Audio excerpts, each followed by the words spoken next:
আমাদের হরিপুর তিস্তা সেতু হওয়ার পরে আমাদের দুটো উপকার হয়ে গেছে। সেটা হচ্ছে আমার চিলমারি কুড়িগ্রাম জেলা থেকে সোনাহাট স্থল বন্দর, একটা হচ্ছে চিলমারিতে নৌ বন্দর, এবং রংপুরের আজিতপুরের লোকগুলিতে অনেক যানবাহন ঘুরে ঢাকা যাওয়া লাগছে। এখন আমাদের অন্তপক্ষে 55 কিলো দ্রুত আগে আমরা এই ব্রিজে ঢাকা যেতে পারবো।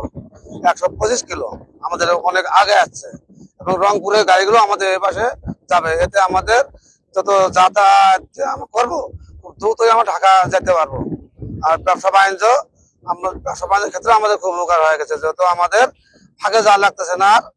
আর শুধু আমাদের একাই না, আমাদের গ্রামবাসী যা আছে গায়ে বান্ধা যাওয়ার জন্য বেশি একটা উপকার হয়েছে ব্রিজ উদ্বোধন হওয়ার পর। আমাদের ব্রিজটা হলে আমাদের এই হরিপুর ব্রিজের যে মানে উদ্বোধনী আশা করতেছি, যে রাস্তাঘাট আমরা অনেক দূর আমরা পথটা আমরা আগে যাচ্ছে, ব্যবসা বাণিজ্য ভালো হবে আমরা অনেক আশা করতেছি। এই আশায় আমাদের খুব মানে ব্যবসা আর কি ভালো হবে, আর কি খুবই ভালো হবে।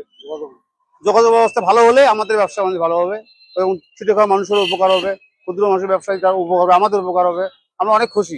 আমরা কুড়িগ্রামের মানুষ অত্যন্ত খুশি। এই কুড়িগ্রামের যে উন্নয়ন, সেই উন্নয়নের ছোঁয়া আরও বেশি লাগবে, এবং আমি মনে করি যে কুড়িগ্রামের যে সোনাহাট স্থল বন্দর রয়েছে, এই স্থল বন্দরটির উন্নয়ন হবে, এবং কুড়িগ্রামের মানুষ এই রংপুর ঘুরে যেতে হবে না। তারা খুব কম সময়ে কম দূরত্ব পাড়ি দিয়ে ঢাকা সহ দেশের বিভিন্ন জেলায় যেতে পারবে।